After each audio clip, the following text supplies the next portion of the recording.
Алаштың Нәзір Төреқұлұлы деген айбоз азаматы болған. Алаш көсемдерінен баталған азамат еді.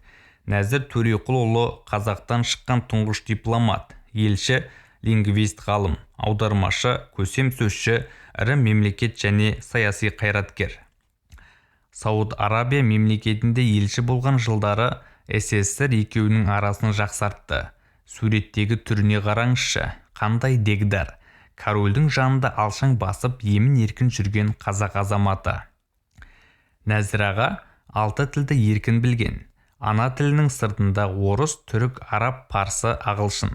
Полиглот, энциклопедиялық өрісі кең, білігі мол ғалым. Түркістан Республикасының президенті ретінде де тарихи оқиға болып қалған зор істерге қолтаңбасын қалдырғанды.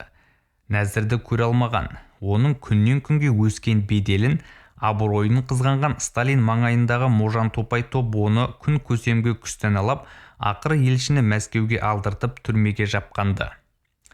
Қазағын шын сүйген, ұлт көсемі Әлихан Бөкейханға туған әкесіндей қарап, оның қарамағында жүріп тапсырмасын адал орындаған Төреқұлұлы да зұлмат репрессиясының құрбаны болып ату жазасына кесілген.